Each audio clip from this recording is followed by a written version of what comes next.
Bonjour à tous, bienvenue au webinaire Travail hybride et bien-être des collaborateurs, quelle responsabilité pour les entreprises. Alors avant de commencer, on va attendre une petite minute pour laisser à tout le monde le temps de se connecter.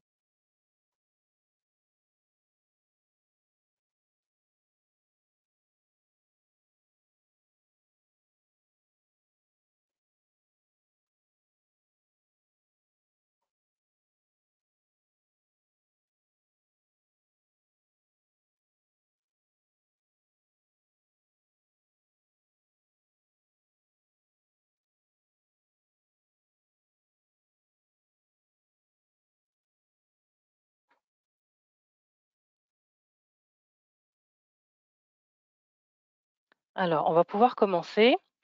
Alors Joanna, est-ce que tu peux mettre la slide suivante, s'il te plaît?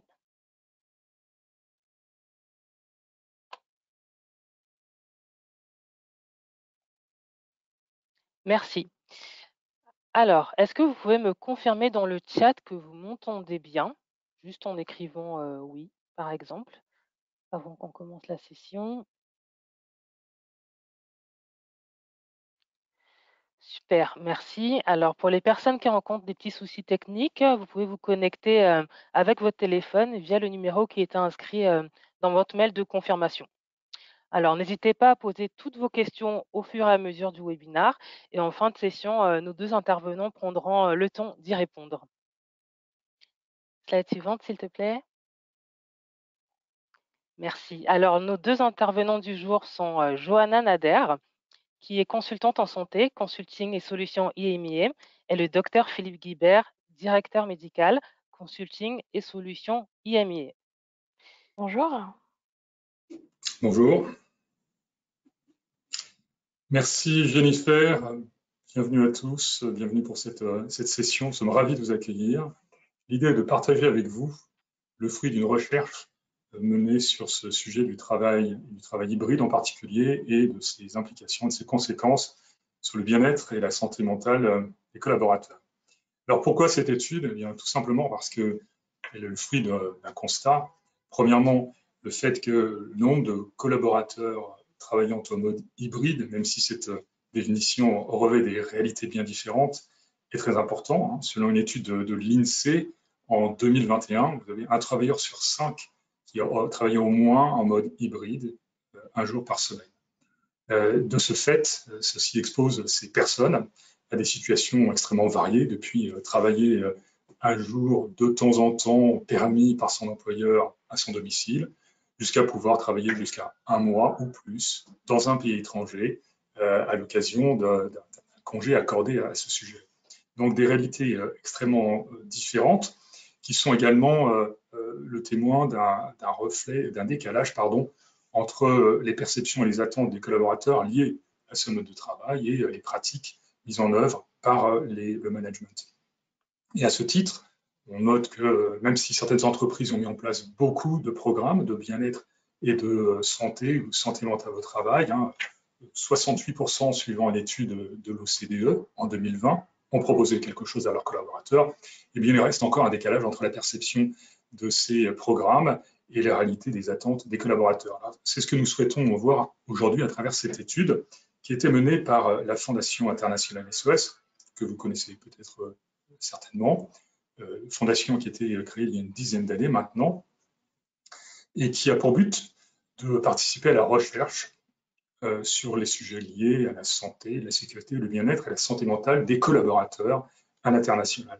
Et de ce fait, promouvoir le développement d'instruments qui visent à réglementer, à éduquer, à informer, à former également toutes les organisations, également les entreprises sur ces sujets. Et de ce fait, la Fondation internationale SOS a mené depuis plusieurs années de nombreuses enquêtes et études portant sur des sujets extrêmement variés. Tout d'abord, il y a la mobilité internationale, il y a 10 ans, mais maintenant véritablement liée à la santé sur le lieu de travail dans une définition très large. Et cette étude que nous vous présentons aujourd'hui fait écho aux deux premières études menées en 2019 et en 2021. La première sur le bien-être et les conséquences sur la santé mentale des employés en mission à l'international, et très récemment, en 2021, une étude portant également sur ces mêmes conséquences sur le bien-être et la santé mentale de collaborateurs en mode de rotation sur les lieux éloignés, donc c'est-à-dire des rotations très régulières avec les conséquences que l'on connaît. Donc cette étude aujourd'hui vise à promouvoir, continuer cette réflexion sur ce sujet lié cette fois-ci sur le travail hybride. Alors, nous allons vous proposer les résultats qui ont été menés de cette étude, ainsi que quelques recommandations qui émanent du groupe d'experts qui a participé à la publication. Diapositive suivante. Pour ce faire, nous avons souhaité présenter 3 thèmes. Cette étude est assez large, elle est globale, elle est internationale, mais nous avons souhaité, pour le compte de cette présentation, cibler 3 sujets. Le premier, c'est l'impact du travail hybride sur la santé mentale de ses collaborateurs. Donc, quelles sont les conséquences de la manière la plus objective possible, à la fois sur le fruit des études et des publications internationales sur ce sujet, mais également le fruit d'entretiens et d'interviews qui ont été menés pour le compte de cette enquête. Premièrement, ce sujet sur l'impact. Le deuxième sujet, eh bien, selon les collaborateurs, de quelles ressources ont-ils besoin? Qu'attendent-ils pour préserver leur propre bien-être de manière individuelle ou collective?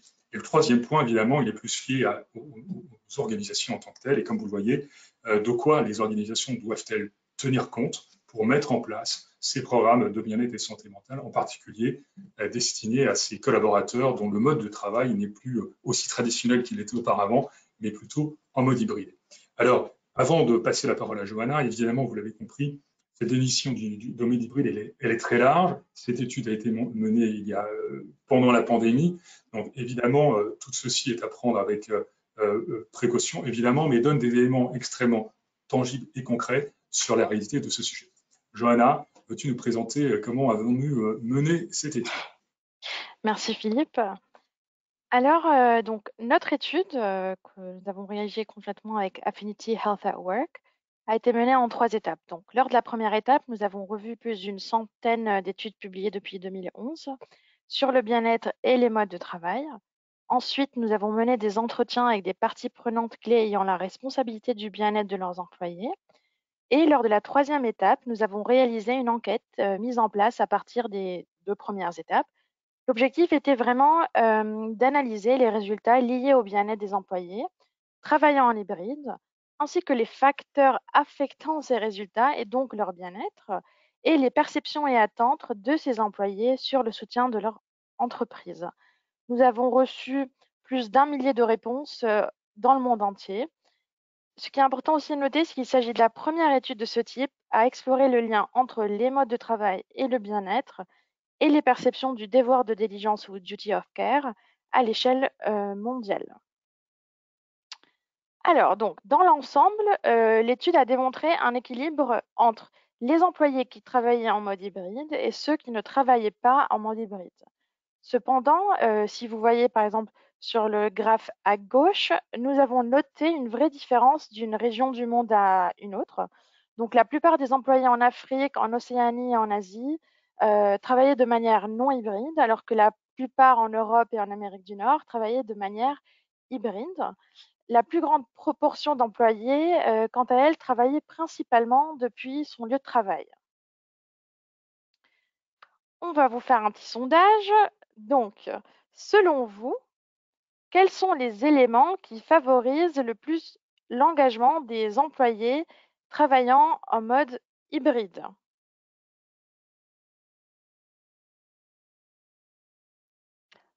Alors, vous avez le sondage qui s'affiche à l'écran. Vous pouvez répondre plusieurs réponses sont possibles.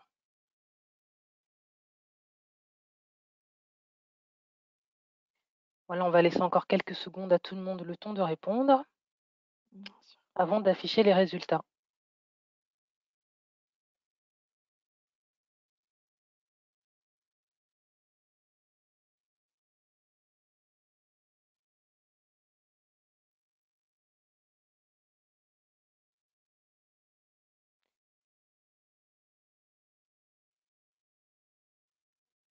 Vous avez les résultats qui s'affichent à l'écran. Johanna, peut-être un petit commentaire?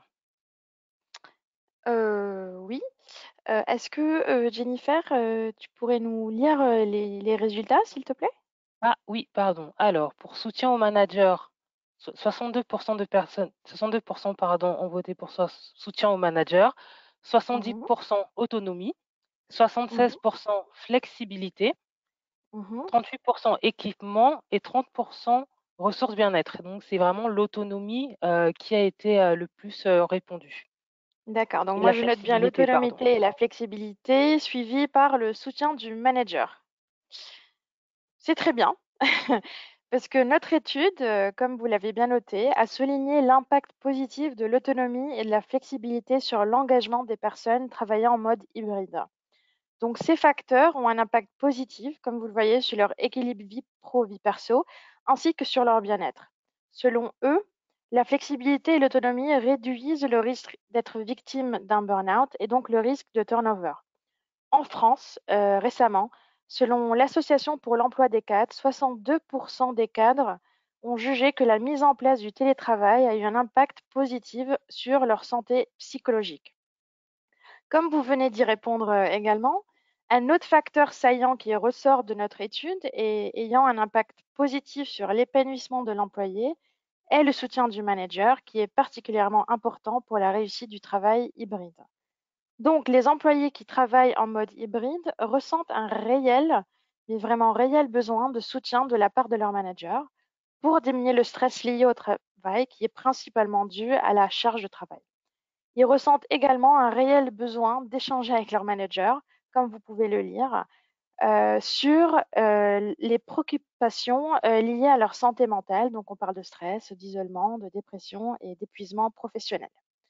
Cela est d'autant plus important aujourd'hui en France, car 19% des salariés français, selon l'APEC, ont déjà dû prendre un congé ou un arrêt maladie en raison d'un sentiment d'épuisement professionnel. Enfin, l'accès au bon équipement est tout aussi important, autant pour la bonne réalisation du travail, mais également et surtout pour le bien-être de vos employés. Alors que l'autonomie et la flexibilité ont un impact positif sur l'engagement des employés, il existe un vrai et réel décalage entre les attentes des collaborateurs en termes de travail hybride versus ce qui est mis en place actuellement par les entreprises. Lors d'une étude récente qui a été réalisée par Alan en octobre 2022 en France, donc c'est vraiment très récent, 43% des salariés ont répondu avoir un employeur qui rejetait le télétravail ou refusait la mise en place d'une organisation hybride, contrairement à leurs attentes d'adopter ces nouveaux modes de travail. Par ailleurs, en même temps, plus d'un salarié, surtout en France, déplore un manque d'autonomie dans son travail, que ce soit en termes d'organisation ou de gestion de délais, cela impactant son engagement vis-à-vis de son organisation, mais surtout son bien-être. Cette réticence vis-à-vis de ces nouvelles modalités de travail émanerait d'une méfiance sur la productivité de la part du management. C'est vraiment un fait saillant qui est ressorti de notre étude. D'ailleurs, selon une enquête Microsoft de septembre 2022, de nombreux managers et dirigeants ont encore du mal, comme vous pouvez le lire, à faire confiance aux employés lorsqu'ils travaillent à distance. Tandis que 87% des employés travaillant en hybride déclarent être très productifs, 90% du management n'est toujours pas convaincu que les employés peuvent travailler de manière productive en dehors du bureau et donc surtout hors de vue. Cependant, ce qui est important à noter, c'est que les employés recherchent aujourd'hui plus que jamais une culture de confiance qui mesure les résultats et non pas les heures travaillées. Pour prospérer à plus long terme, les dirigeants et les managers devront vraiment surmonter cette méfiance sur la productivité et commencer à construire une culture de confiance et d'autonomie pour tout autant leur entreprise que leurs employés. Donc, le travail est certes plus flexible, mais la surcharge numérique reste un risque très important pour les employés qui travaillent en hybride. Ce printemps, Microsoft a constaté que le nombre de réunions sur Teams par semaine avait augmenté de plus 153%. Vous réalisez, c'est quand même énorme dans le monde entier depuis le début de la pandémie et rien à date n'indique que cette tendance se soit inversée. Au contraire, ça continue à monter. Donc, en plus d'une charge de réunion déjà élevée, les réunions qui se chevauchent, nous connaissons tout cela, donc réservés en double, ont augmenté de 46% par personne au cours de l'année écoulée. 48% des employés et 53% des managers signalent qu'ils sont déjà épuisés au travail. Donc, en vrai, les dirigeants doivent cesser de se soucier de savoir si leurs employés travaillent suffisamment et les aider à prioriser leur travail pour éviter un impact négatif sur leur bien-être. Pour que cette méfiance ne cesse, il faut redéfinir les rôles des managers. Leur fonction devrait passer à une gestion axée, comme nous l'avons dit, sur les résultats. Au lieu de micro-gérer, l'objectif devrait plutôt être de faciliter la conversation entre l'équipe de travail à distance et d'aider à concevoir un horaire hybride qui convient aux employés et de clarifier les objectifs organisationnels. Cela est très important parce que, comme nous l'avons dit, ça permet d'optimiser et d'améliorer le bien-être de vos employés. Alors, certes, les employés exigent une plus grande liberté d'organisation à travers de la flexibilité et de l'autonomie, mais paradoxalement, ils veulent aussi davantage de liens sociaux au travail, que ce soit avec leurs collègues, leur hiérarchie, dans le cadre de travail proprement dit, ou lors de moments de convivialité. Dans ce graphe, nous notons la différence entre les employés ayant de bonnes relations au travail et ceux qui n'en ont pas, et le lien direct que cela a sur leur épanouissement, la productivité et l'intention de rester ou non au sein de l'entreprise. D'ailleurs, les psychologues ont depuis très longtemps identifié le besoin de se sentir connecté aux autres comme étant un besoin humain fondamental. Les relations interpersonnelles ont un impact significatif sur notre santé mentale, notre santé physique et notre risque de mortalité. Plusieurs études ont indiqué que le sentiment d'isolement qui découle de ce manque de soutien social est associé à une multitude de conséquences négatives sur la santé, notamment un risque plus élevé de maladies cardiovasculaires, une immunité compromise, un risque accru de dépression et une durée de vie même raccourcie. Si nous regardons les données récentes, elles montrent que les gens viennent au bureau pour retrouver ce qui leur manque, le lien social. C'est essentiel pour le bien-être de vos collaborateurs ainsi que pour leur productivité et engagement. Merci Johanna. Alors, un peu près, petit premier point d'étape dans cette présentation. Vous l'avez compris, il y a en effet certaines conséquences liées à ces modes de travail, en particulier ce mode de travail hybride. La première, on l'a vu et vous l'avez noté également dans le sondage, cette notion d'autonomie et de flexibilité qui est considérée comme un énorme bénéfice et qui est rapporté par les collaborateurs qui sont en télétravail 2 fois plus nombreux par rapport à ceux qui ne le sont pas. Donc un véritable bénéfice qui, comme l'a dit Johanna, participe à leur bien-être. Mais également un enjeu lié à cet potentiel isolement, puisque ces personnes qui sont principalement en télétravail, ce que montre notre étude, sont un peu plus à risque de ne pas pouvoir partager leurs problèmes liés à leur mal-être ou leurs problèmes de santé mentale du fait de leur situation individuelle.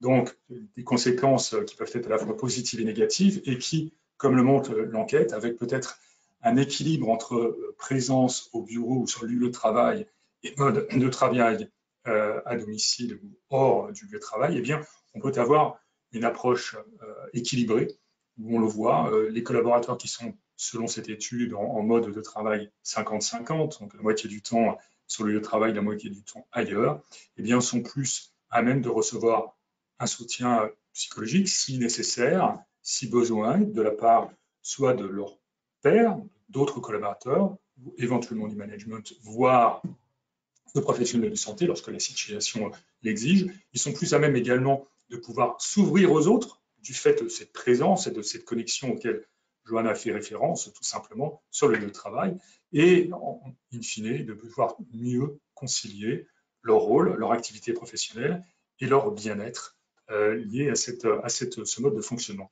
Donc, premier point d'étape qui montre que finalement, ce mode de fonctionnement hybride peut être bien positif pour certains collaborateurs et qu'il faut peut-être identifier ceux pour lesquels ce mode de fonctionnement n'est peut-être pas le plus approprié, mais nous en reviendrons par la suite. Alors, Johanna, quelles sont donc les conséquences que l'on peut espérer, imaginer en termes de charge émotionnelle ou de bien-être de la part de ce mode de fonctionnement?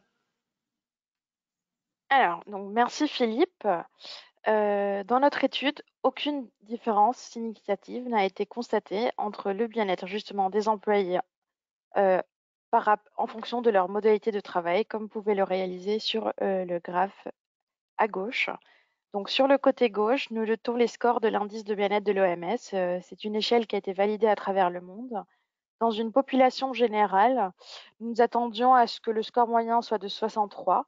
Dans cette étude, 61% des travailleurs dans l'ensemble avaient un niveau de bien-être inférieur à ce dont nous nous attendions, que ce soit des personnes qui travaillent en mode hybride ou des personnes qui ne travaillent pas en mode hybride. Donc, pour l'ensemble, nous avons noté des niveaux très élevés en termes d'épuisement professionnel, comme vous pouvez le voir à droite, majoritairement dû à une charge de travail très élevée. Et si je peux me permettre, Philippe, de faire un petit zoom également sur la France, d'après une étude très récente, euh, par rapport au premier semestre 2022, l'anxiété gagne de plus en plus de place chez les salariés français. Le stress, aujourd'hui, est 59%, donc 4 points de plus par rapport au premier semestre. L'inquiétude est notée à 52%, donc plus 3 points. Les angoisses, 47%, c'est plus 6 points.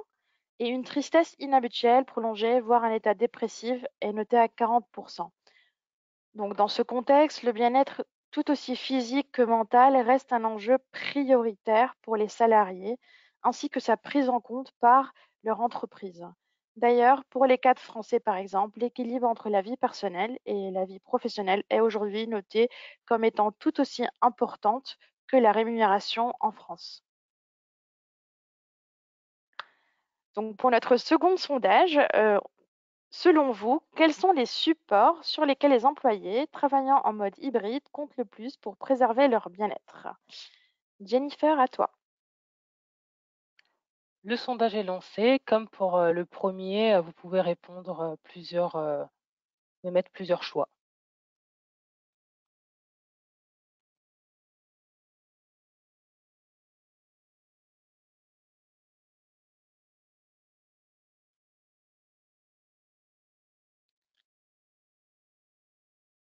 On va attendre encore quelques secondes. Merci, Jennifer.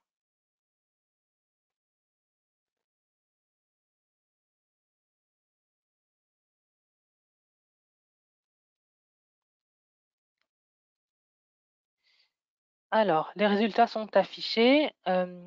Johanna, est-ce que tu peux les voir? Est-ce que tu pourrais me les dire, s'il te plaît? Pas de souci. Alors, dans l'ordre d'importance, eux-mêmes est la première réponse à 75%, Mhm, famille et amis deuxième à 71%, mhm, manager et collègues à peu près 50% les deux, et d'accord. ressources humaines 19%. D'accord, c'est intéressant. Donc, je note en priorité eux-mêmes, ensuite la famille et les amis, manager et collègues plutôt 50%, et puis ils les Mhm. ont plutôt mis à égalité. Et ensuite, les ressources humaines à 19%. Tout à fait. D'accord. Merci Jennifer. Alors, que dit notre étude? Donc, comme vous pouvez voir sur le graphe de gauche, oui, c'est soi-même, donc eux-mêmes, qui vient en premier. Donc, vous avez bien noté cela. Ensuite, famille. Mais en fait, quand vous regardez la différence entre famille et manager, il n'y en a pas beaucoup. Qu'est-ce que cela voulait dire? C'est-à-dire qu'aujourd'hui, le care est vraiment une nouvelle casquette pour les managers. Le manager a un rôle primordial. Il a un rôle de soutien vis-à-vis de ses équipes pour leur bien-être. Donc, de plus en plus, le métier de manager doit intégrer cette dimension de care. Selon notre étude, le manager, il a une place très importante. Il arrive en troisième place après la famille. Il est tout aussi important d'ailleurs que la famille. Cela est également reflété dans l'étude qui a été réalisée en France fin 2022, qui souligne que si les salariés ne souhaitaient pas massivement démissionner, d'accord, donc on ne parle pas vraiment de grandes démissions comme on en parle aux États-Unis, quand même 6 sur 10 éprouvent le besoin de dialoguer et d'échanger avec leur manager de leur avenir professionnel et si vous voulez d'ouvrir cette boîte de Pandore de l'organisation de travail dans leur entreprise. Mais surtout, et encore plus important, 6 salariés sur 10 en France aujourd'hui jugent encore très difficile d'évoquer leur état psychologique avec leur manager. Ces employés sont à la recherche d'un manager attentionné, comme on dirait en anglais, caring. Donc les managers doivent inspirer davantage de confiance à leurs équipes et surtout se montrer disponibles et à l'écoute. Pour cela, je pense que ça doit vraiment commencer par une déstigmatisation du sujet, mais on en parlera un peu plus tout à l'heure. Donc sur le graphique de droite, on voit que alors que les employés ont également noté l'importance de la mise en place de diverses ressources et programmes comme l'assurance, les journées dédiées au bien-être, etc. On revoit bien sûr la flexibilité au travail qui revient en premier.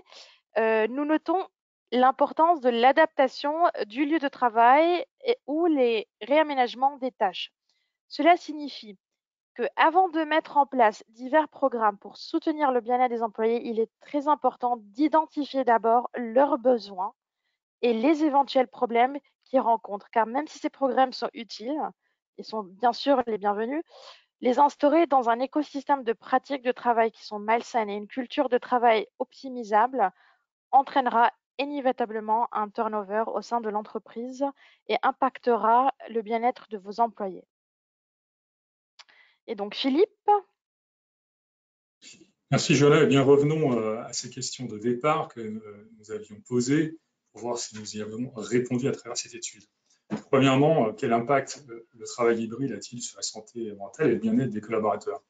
Eh bien, on pourrait dire, comme vous l'avez vu sur ces derniers graphiques, qu'il n'y a pas de différence fondamentale suivant ces modes de fonctionnement, hybride ou non hybride, encore une fois avec toutes les précautions d'usage liées à la définition de ce que représente hybride, le fait que cette étude ait été menée l'année dernière, temps pendant lequel certains collaborateurs étaient encore en mode de confinement dans certains pays. Mais je dirais que, première conclusion, on pourrait dire que ce mode de fonctionnement hybride a des conséquences positives pour tous ces collaborateurs qui y sont prédisposés, ou en tout cas dans lequel l'environnement, que ce soit l'environnement de travail, l'environnement culturel, l'environnement familial, les prédispose à ce que ce mode de fonctionnement hybride se passe bien. Le support, le soutien, l'organisation, on l'a vu tout à l'heure à travers vos sondages et vos réponses aux sondages également à travers les résultats de l'enquête, eh bien quand cet environnement de travail, la confiance, l'autonomie, la flexibilité sont accordés à ce collaborateur, eh bien ceux pour lesquels cet environnement est plus favorable sont plus prédisposés à avoir des conséquences positives sur leur bien-être et leur santé mentale. Ceux, à contrario, pour lesquels soit l'environnement de travail, la charge de travail, l'organisation du travail, la confiance du management, mais également l'organisation à titre personnel et familial, social et culturel ne facilite pas ce mode de fonctionnement, eh bien, on a toutes les chances d'avoir une expérience négative de ce mode de fonctionnement de travail hybride. Le deuxième point lié aux ressources importantes pour les collaborateurs, eh bien, vous l'avez compris, vous l'avez dit également à travers la réponse aux collaborateurs, eh bien, ce sont les personnes, ce sont les autres. C'est puiser, comme y a fait référence Johanna, le soutien, l'accompagnement, la bienveillance de la part de ses collègues, de ses collaborateurs, de son équipe, de son management sur le lieu de travail, de manière proactive, visible et directe. Et évidemment, tout ceci peut être inné chez certains, mais peut nécessiter une certaine forme de formation, d'accompagnement, d'information de la part d'autres collaborateurs, avec évidemment peut-être le soutien de la technologie lorsqu'il s'agit d'avoir un soutien ou un support un peu plus spécialisé, médicalisé. Mais finalement, les ressources auxquelles aspirent ces collaborateurs, eh bien, ce sont les autres, pour qu'ils puissent eux-mêmes puiser le support et le soutien dont ils ont besoin pour se construire eux-mêmes, vous l'avez dit. Le troisième point, quels sont ces éléments sur lesquels les organisations peuvent pouvoir compter? Eh bien, en fin de compte, il n'y en a aucun qui se démarque véritablement de cette liste. Vous l'avez vu à quelques pourcentages près, quel que soit le mode de fonctionnement, hybride ou non hybride. On le voit également à l'international et vous y aurez accès à travers la publication qui détaille bien plus les quelques différences qui peuvent exister d'un continent à l'autre. Finalement, c'est la complémentarité et l'approche relativement harmonieuse de ce sujet, à la fois lié à l'organisation du travail, Johanna y faisait référence, mais également au type de programmes qui sont mis en place, les initiatives développés par les ressources humaines, que ce soit lié à l'assurance, que ce soit congé, que ce soit lié aux bénéfices, mais c'est également que ce soit lié à l'organisation de travail en tant que telle ou aux formations qu'attendent ses collaborateurs, voire ses managers. Donc c'est plus une approche complémentaire, équilibrée sur tous ces sujets qui semble porter ses fruits, plutôt que d'avoir une approche monothématique, des programmes plaqués sur un mode de fonctionnement qui génère du stress, de l'anxiété auprès des collaborateurs, qui risque d'être déséquilibré et ne pas porter ses fruits. C'est en quelque sorte un des résultats de cette étude qui montre que cette approche complémentaire, large, très transversale, porte ses fruits pour la protection du bien-être et de la santé mentale des collaborateurs. Johanna. Merci Philippe. Alors, quelles ont été les recommandations de notre étude pour les managers? Donc, notre étude a identifié 5 recommandations phares pour les managers. Donc, la première, c'est communication, communication et communication.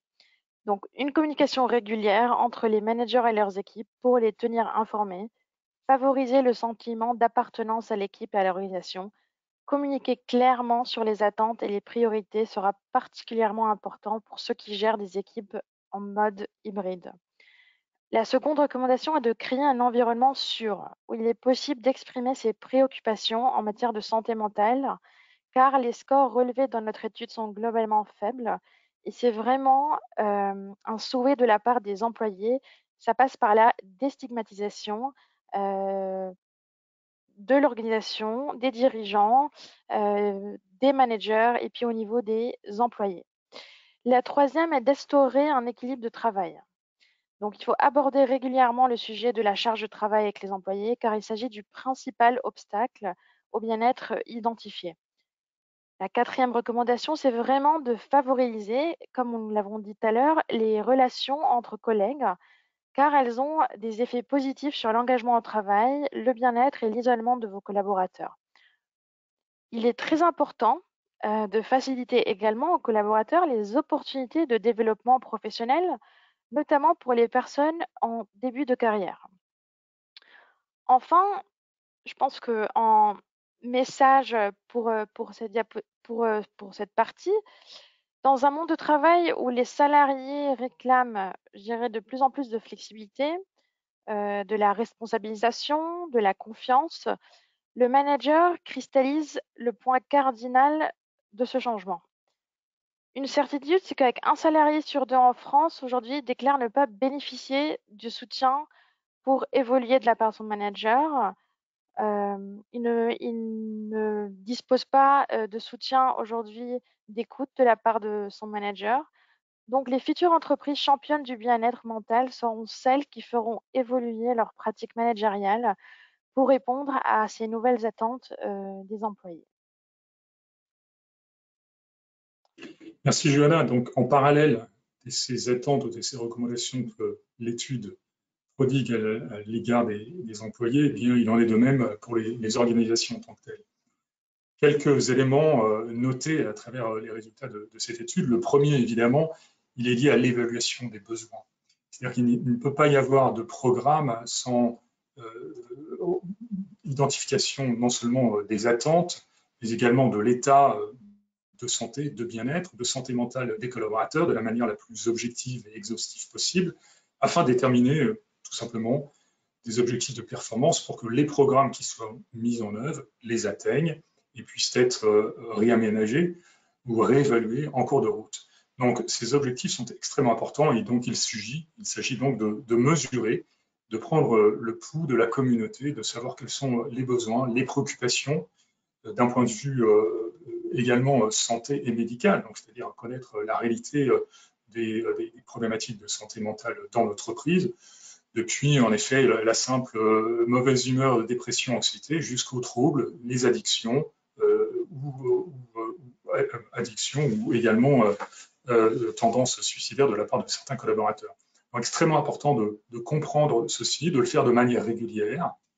Je sais que vous le faites, nous le savons, à travers des enquêtes que vous menez tous les ans, d'engagement des collaborateurs. Il est aussi évident de pouvoir mener ces enquêtes flash ou pulse de manière régulière auprès de vos collaborateurs pour identifier certains sous-sujets ou aspects complémentaires de ces programmes de bien-être et de santé mentale au travail.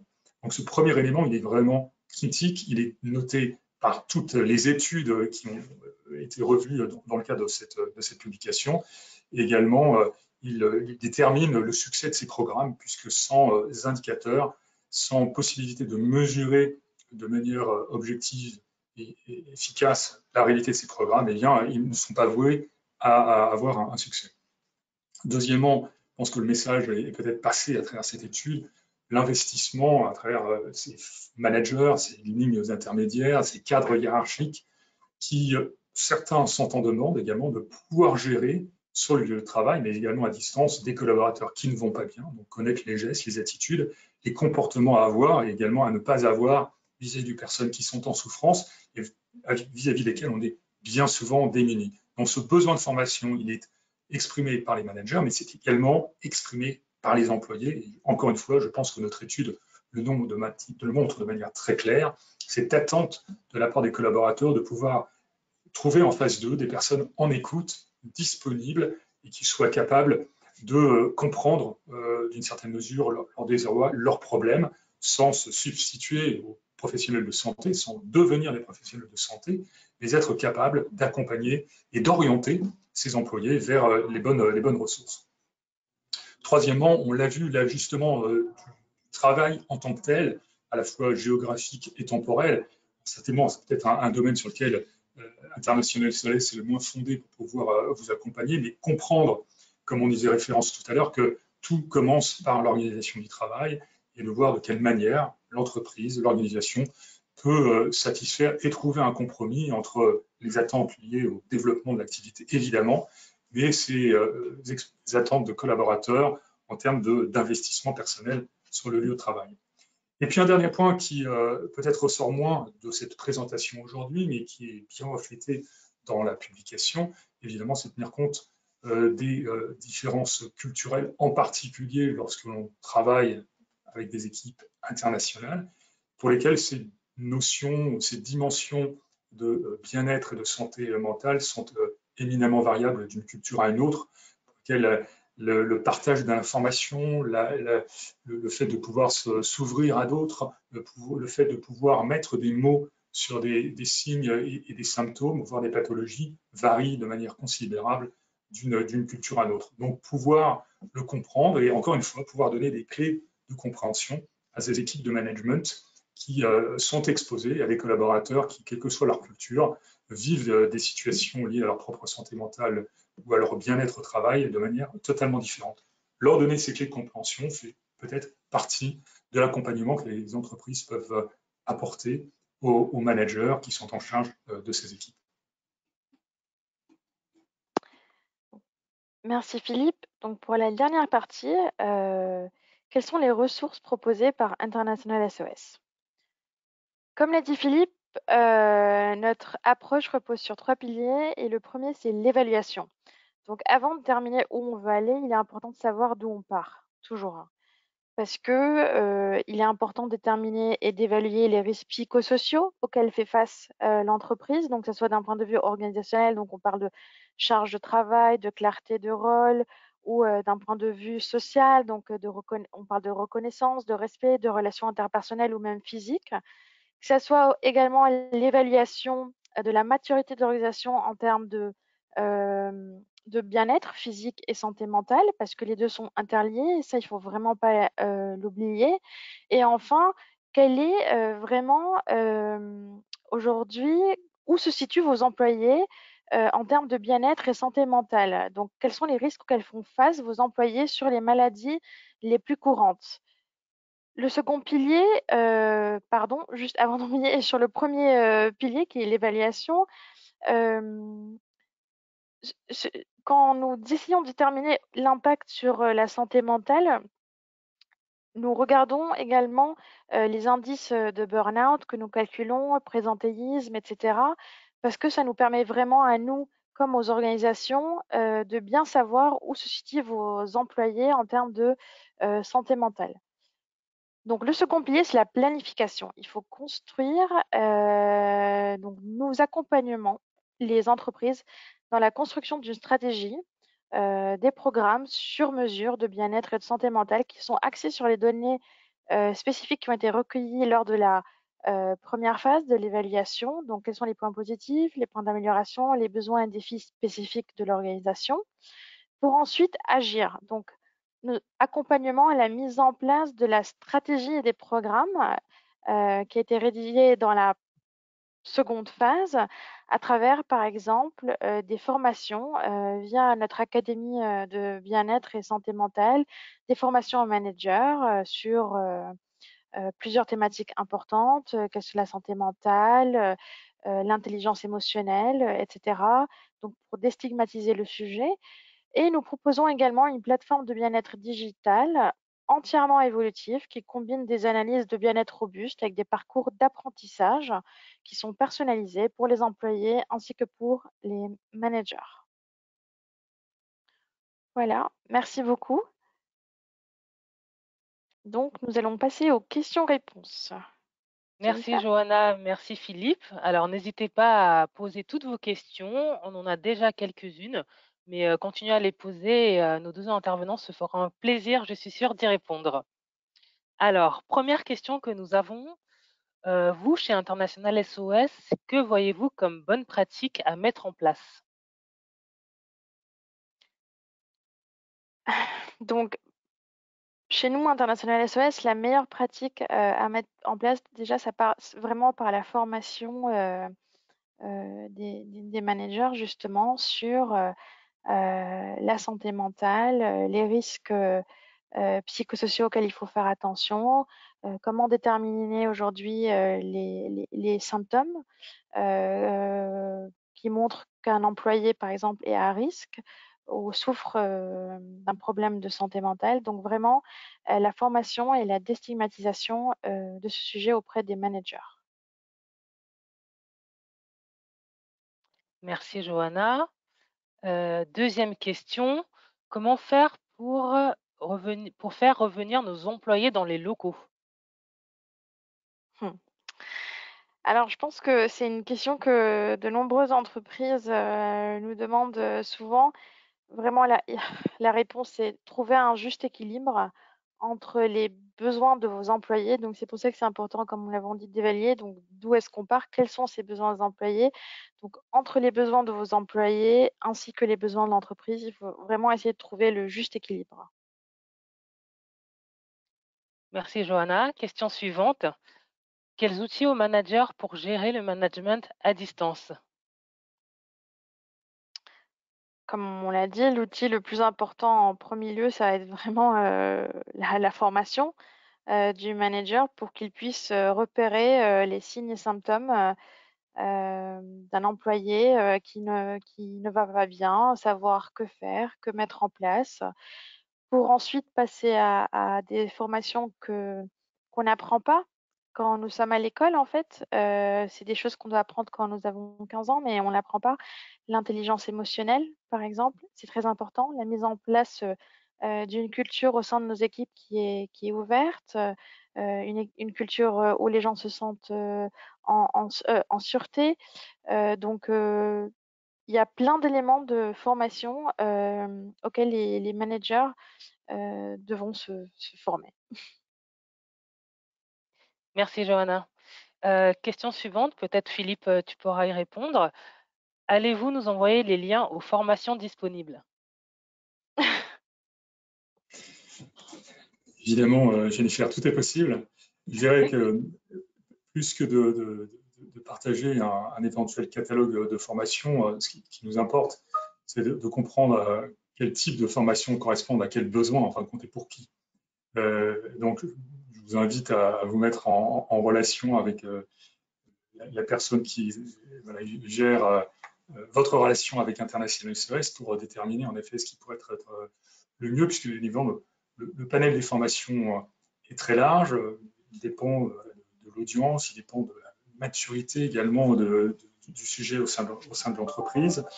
Et puis également, il dépend des objectifs que vous voulez atteindre. Si c'est simplement de la formation ou du débroussaillage sur le sujet, ou alors il est plus destiné à des personnes qui ont déjà été sensibilisées au sujet, qui veulent se se perfectionner, si je puis dire, sur le sujet, être un petit peu plus performant en tant que manager sur l'accompagnement, la prise en charge de leurs collaborateurs. On vous invite à vous mettre en relation et si vous me laissez votre nom, je pense qu'on saura vous retrouver. Si je peux me permettre de rajouter aussi un point, Philippe, c'est la formation est certes très très importante et essentielle. Par contre, il ne faut pas oublier, comme le dit l'OMS, comme nous l'avons vu dans notre étude, comme le disent toutes les autres études, la partie prévention. Donc vraiment d'évaluer les besoins et les risques auxquels font face aujourd'hui vos employés. C'est vraiment essentiel à mettre en place avec les formations. Voilà. Merci beaucoup. Nous avons une autre question. Est-ce que l'environnement de travail sur site doit être adapté aux salariés? Par exemple, les salariés cherchent-ils à faire du travail en équipe quand ils sont au bureau, donc besoin de plus de salles de réunion et moins d'open space? Évidemment, je dirais qu'il n'y a certainement pas de solution standard à ce sujet.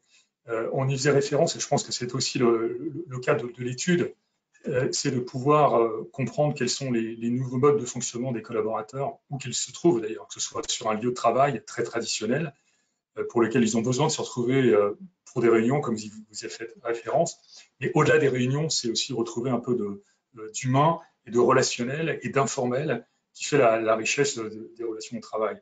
Donc, avant de pouvoir donner des recettes, et encore une fois, je dirais que notre rôle chez International SOS, c'est plus d'accompagner justement sur ces sujets d'un point de vue santé émotionnelle, santé mentale et bien-être, et les mesures complémentaires ou adjacentes qui permettent à des collaborateurs de se sentir bien sur un lieu de travail, de retrouver un mode de fonctionnement qui correspond à leurs attentes, qui sont nées des précédents confinements et le mode de fonctionnement actuel, également qui correspondent à leurs attentes en termes de soutien, de bienveillance de la part du management. C'est à ce titre que vous serez capable, en faisant remonter ces informations du management, des collaborateurs, des représentants du personnel, de la médecine du travail également, de pouvoir déterminer quelle est la meilleure alchimie qui fera en sorte que les collaborateurs voudront revenir sur le lieu de travail, auront du plaisir à se retrouver, seront productifs, seront imaginatifs, créatifs sur le lieu de travail et auront de même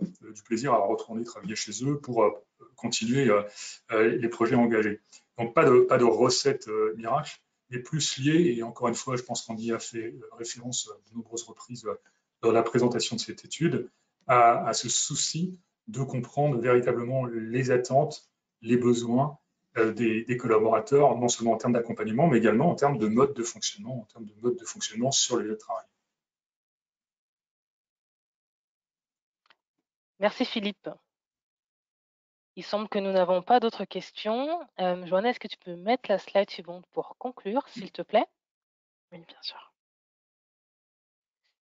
Merci à vous tous donc d'avoir participé à ce webinaire. Merci à Joanna et Philippe pour cette présentation. Vous recevrez le replay ainsi que le livre blanc d'ici demain. Et avant de clôturer, nous vous demandons de prendre quelques minutes, s'il vous plaît, pour remplir le formulaire de feedback qui apparaîtra à la fin du webinaire. Merci à tous et très bonne journée. Merci Merci Joanna, Philippe. merci Philippe. Au revoir. Merci, au revoir. Au revoir.